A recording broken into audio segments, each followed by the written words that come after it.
Welcome to episode 438 of the Selling Your Screenplay podcast. I'm Ashley Scott Meyers, screenwriter and blogger at sellingyourscreenplay.com. Today I am interviewing writer and also actor Jim Mahoney. He wrote and also starred in a new horror comedy feature called Gatlopp. It's about four friends who play a haunted drinking game. In addition to being an actor, he has a number of produced feature films as well, including some animation and a number of short scripts. So we'll talk about all of this as well as how he got his new film produced. So keep an eye out for that interview. SYS's six-figure screenplay contest is open for submissions. Just go to www.sellingyourscreenplay.com/contest. Our final deadline is July 31st. If your script is ready, definitely submit now. We're looking for low-budget shorts and features. I'm defining low budget as less than six figures, in other words, less than $1 million US. We've got lots of industry judges reading scripts in the later rounds. We're giving away thousands in cash and prizes. If you want to submit to the contest or learn more about it, just go to sellingyourscreenplay.com/contest. Also, this year we are running an in-person film festival in tandem with our screenplay contest. It's for low-budget films produced for less than $1 million US. We have a feature and shorts category. Lots of industry judges, just like the screenplay contest, will be helping us judge the films. The festival is going to take place in Hollywood, California from October 7th to the 9th.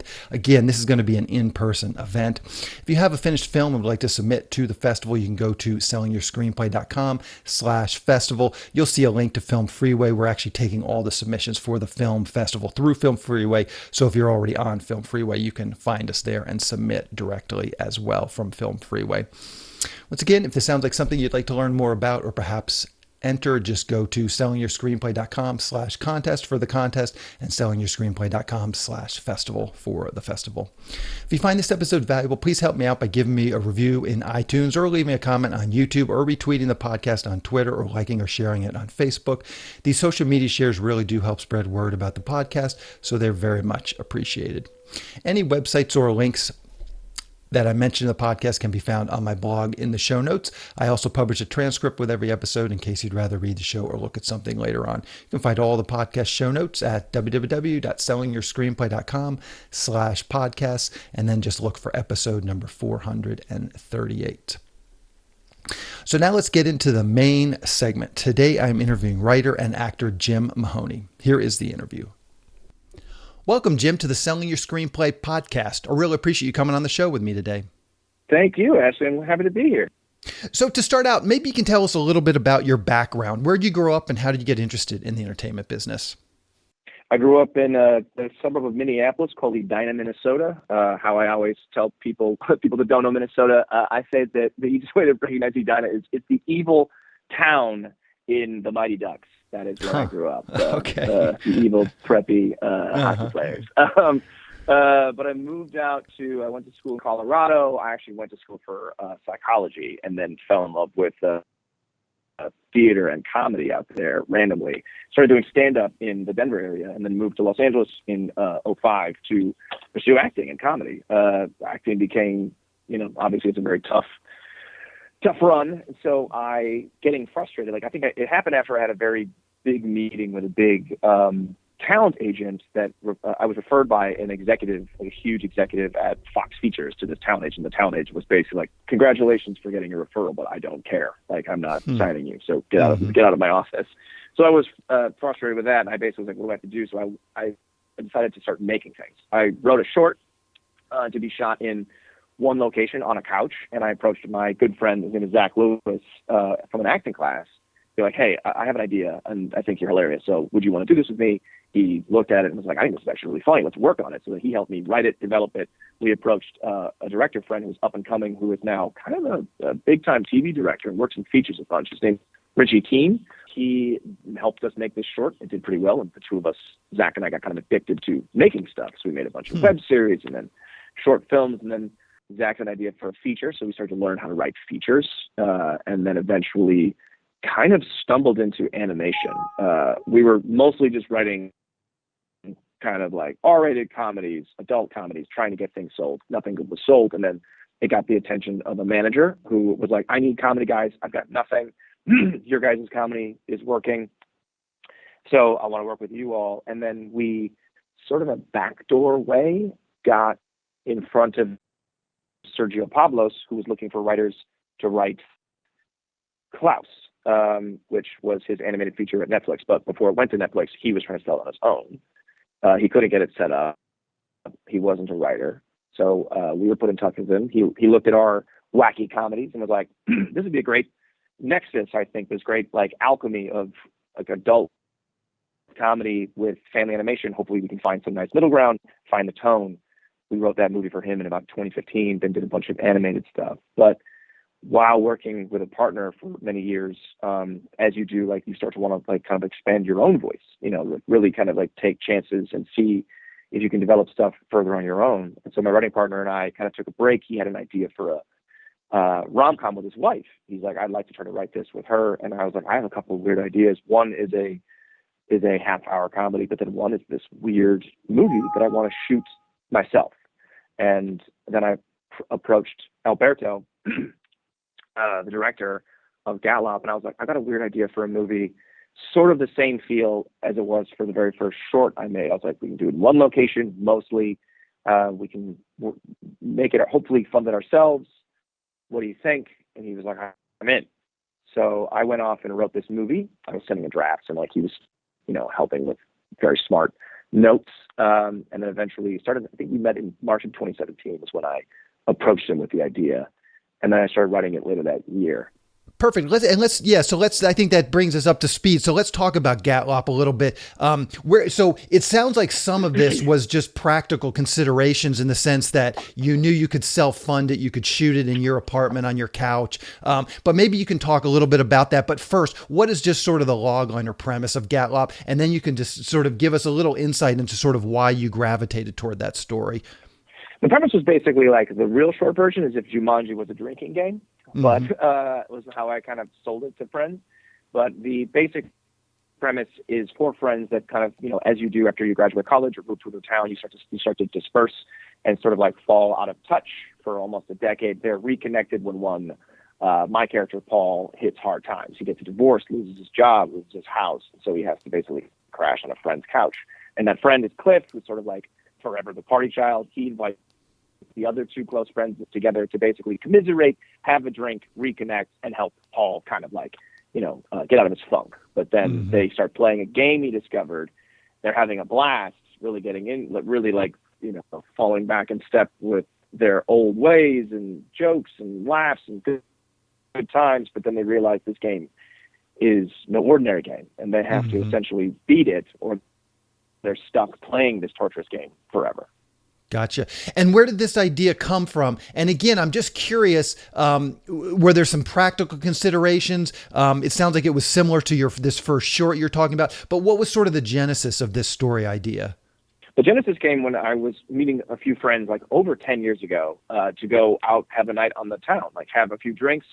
We met at a friend's place who lives near Main Street, Santa Monica. And before we went out, he was like, do you guys want to play a game, like a pregame? And so we're like, sure. So we found this weird game. We started playing it, but we were having so much fun. We realized like 4 hours went by, and we decided to stay in and just keep playing the game. I keep joking that my friend's wife actually got upset. She was like, you guys are supposed to go out. I was supposed to have the house to myself. But we had so much fun playing this game. And I was like, what if there was a game that was essentially, it tricked you, right? It brings you in. Everything's great. Everything's wonderful. You're having a good time, but then there's a catch. And so that is where it started. And I was like, this could be a lot of fun. And we could basically structure it in a way where we keep it in the space. Like, how could we do that? I watched the movie The Invitation like 12 times because they did such a good job in that movie of keeping a story that is very contained in the house. Very dynamic and thrilling and exciting. And so I looked at a way to structure it in a way inside one location for the most part. Perfect. So let's talk about your writing process a little bit. Where do you typically write? Do you have a home office? Do you go to Starbucks? Do you need that ambient noise? And when do you typically write? Do you write first thing in the morning, late at night? What does your writing routine look like? I mean, mine's pretty scattershot. I think I do have, I don't have a home office per se, but I have space in my apartment that I write from. Like there is a little office nook, but I have like one chair that I love to sit in. But also like I have to like, I have a desk, and then I have this sort of like pillow set up that I put on my couch when one of the others is getting like uncomfortable, or I feel like I have to move location to just face a different direction. But I pretty much start in the morning, have a pretty typical routine, get up, make my coffee. I have this ritual with like I grind my coffee beans. I have a Chemex pour over. I drink that on my little mini porch with a coffee and a energy bar, and then walk my dog, and then I sit down.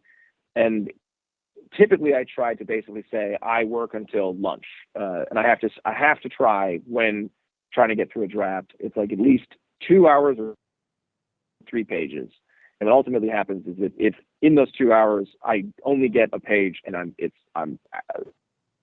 nothing is happening, nothing is working, then I basically say it's just the day isn't working, and I'll go for a run, or I'll go run errands, or I'll clean or something. And then ultimately whatever was bothering me that morning will then find something, a solution or a different approach. And then that afternoon I'll sit back down and kind of bust through. But it's, what usually happens for me is in that morning, if I'm like 2 hours and I hate sitting in front of a blank page, it is so frustrating. But I'll just kind of like power through for a bit. And then eventually what happens is that I'll finish more than 3 pages in those 2 hours before the 2 hours are up. And ultimately I'm like, I can keep going, and then keep going until it's been 2 or 3 hours. Then I have to stop for lunch. And then if the momentum carries, I'll continue through the afternoon. But my brain pretty much stops working around like 6. Like I can't write past that time. Like it doesn't work for me. Yeah. And how much time do you spend in the outlining stage versus in the stage where you're actually cranking out script pages? Obviously that makes your routine a little bit more dicey, just to sit there for 2 hours and you don't have the page count to kind of acknowledge your progress. But I'm curious, how much time do you spend on outlining, and how do you measure those days? Yeah, I think it's not quite the same structure. I hate outlining. I absolutely hate it. I'd rather just be writing and then making mistakes and then like solving it. But ultimately I try to find out for stories that I want to write, like, do I know what the ending is?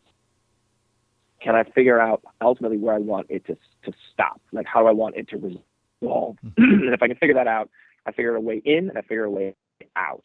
And those are usually the easiest, to be perfectly honest. It's the middle that's always the toughest, that second act.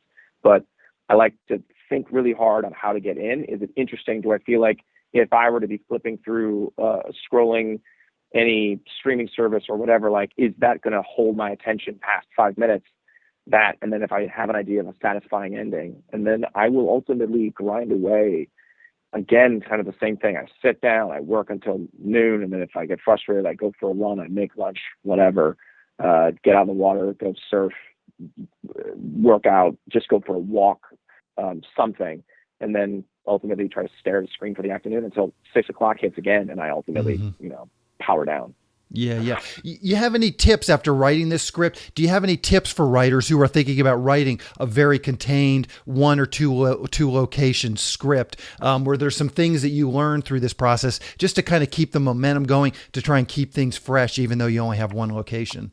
That's a very good question. I think for me, the always trying to find a way to surprise yourself at the end. Like I never want to, I always want to approach any scene or whatever, where it's like, okay, this is how it would work. This is how it would be solved.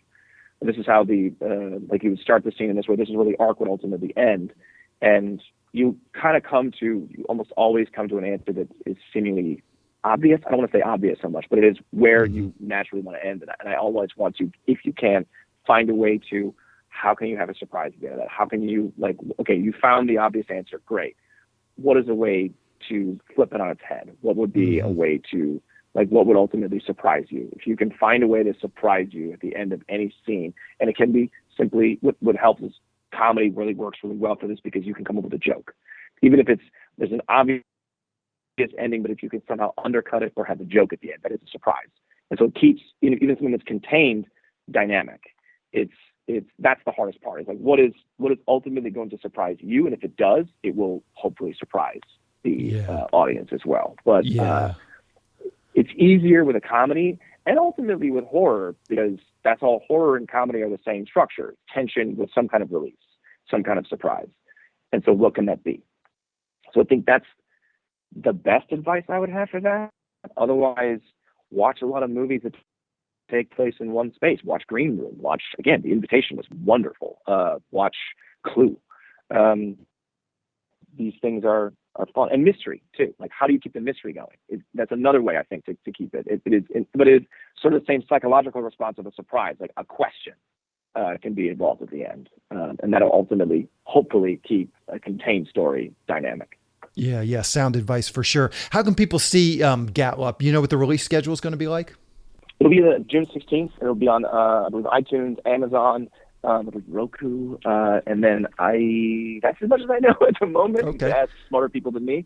Perfect. But yeah. And what's the best way for people to keep up with what you're doing? Twitter, Instagram, Facebook, anything you're comfortable sharing, I will round up for the show notes. Twitter, I got to get that on that. Instagram as well. My handle is at Jim Mahoney 99. My Twitter is Mahoney Jim, at Mahoney Jim. And I'll be definitely posting stuff. I wrote and directed a movie that'll be coming out this Christmas, so nice. I'll definitely be keeping you all apprised about that as well. Perfect. Well, I hope you can come back on the podcast and talk about that one. Jim, I really appreciate you coming on and talking with me today. Good luck with this film and good luck with your future films as well. Thank you so much, sir. It was great talking to you. Thank you. We'll talk to you later. Bye. All right. Bye. A quick plug for the SYS Screenwriting Analysis Service. It's a really economical way to get a high-quality professional evaluation on your screenplay. When you buy our 3-pack, you get evaluations at just $67 per script for feature films and just $55 for teleplays. All the readers have professional experience reading for studios, production companies, contests, and agencies. You can read a short bio on each reader on our website, and you can pick the reader who you think is the best fit for your script. Turnaround time is usually just a few days, but rarely more than a week. The readers will evaluate your script on 6 key factors: concept, character, structure, marketability, tone, and overall craft, which includes formatting, spelling, and grammar. Every script will get a grade of pass, consider, or recommend, which should help you roughly understand where your script might rank if you were to submit it to a production company or agency. We can provide an analysis on features or television scripts. We also do proofreading without any analysis. We will also look at a treatment or outline and give you the same analysis on it. So if you're looking to vet some of your project ideas, this is a great way to do it. We will also write your logline and synopsis for you. You can add this logline and synopsis writing service to an analysis, or you can simply purchase this service as a standalone product. As a bonus, if your screenplay gets a recommend or a consider from one of our readers, you get to list the screenplay in the SYS Select database, which is a database for producers to find screenplays and a big part of our SYS Select program. Producers are in the database searching for material on a daily basis, so it's another great way to get your material in front of them. As a further bonus, if your script gets a recommend from one of our readers, your screenplay will get included in our monthly Best Of newsletter. Each month we send out a newsletter that highlights the best screenplays that have come through our script analysis service. This is a monthly newsletter that goes out to our list of over 400 producers who are actively looking for material. So again, this is another great way to get your material out there. So if you want a professional evaluation of your screenplay at a very reasonable price, check out www.sellingyourscreenplay.com/consultants. Again, that's sellingyourscreenplay.com/consultants. On the next episode of the podcast, I'm going to be interviewing writer and director Eve Symington, who just wrote and directed and produced a film noir that takes place in modern-day wine country called Brute Force. She talks about her journey and how she was able to get this film produced. So keep an eye out for that episode next week. That's the show. Thank you for listening.